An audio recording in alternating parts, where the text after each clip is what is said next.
L'IBOD aujourd'hui, elle est la pièce maîtresse du bloc opératoire. Elle reçoit le patient, elle l'installe, elle accompagne les chirurgiens pendant l'intervention, elle accompagne le patient par la suite vers la fin de l'intervention. Aujourd'hui, l'IBOD au bloc opératoire, c'est elle qui est en contact avec le patient. C'est la première à agir en cas de besoin. C'est elle qui fait l'aspiration, c'est elle qui met en place les fils à l'intérieur. Elle partage carrément l'intervention avec les chirurgiens. Et ça, c'est en parfaite harmonie entre le chirurgien et l'IBOD.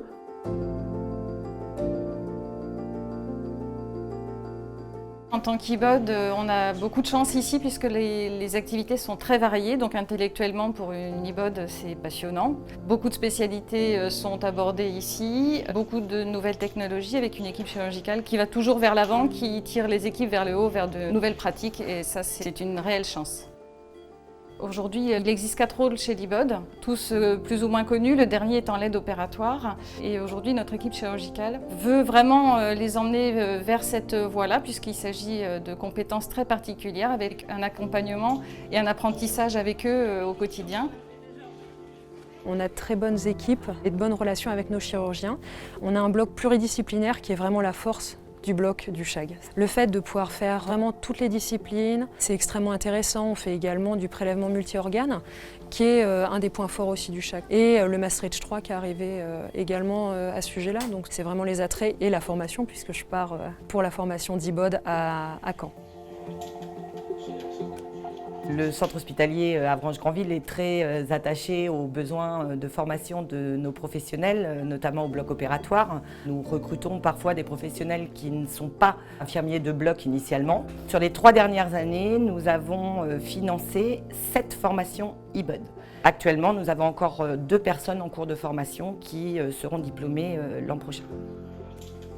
C'est effectivement une attractivité importante pour les infirmiers de bloc qui peuvent diversifier leurs pratiques et pouvoir se former à des nouvelles technologies et d'être toujours dans une dynamique de développement de compétences. Je suis partie en Belgique avec le docteur Plard sur 2 jours. Donc ça, c'était pour moi intéressant parce que je viens d'un établissement privé et je savais qu'en venant ici sur le CHAG, j'allais du coup pouvoir être formée au robot chirurgical, ce qui a été fait dès l'arrivée du robot en 2019. Et depuis, je suis sur beaucoup d'interventions en robot chirurgical, notamment en viscéral et en urologie. On a la chance d'être encore un établissement à taille humaine, des équipes qui se connaissent, et notamment quand le robot chirurgical est arrivé, on est parti par exemple en formation avec nos infirmières de bloc opératoire et on s'est formés ensemble. Ça a permis aussi de recréer une dynamique très importante d'équipe avec nos IBOD, avec des équipes qui sont plus soudées qu'avant. J'ai vraiment besoin de mes IBOD pour bien travailler, mais ils ont aussi besoin de ça pour évoluer.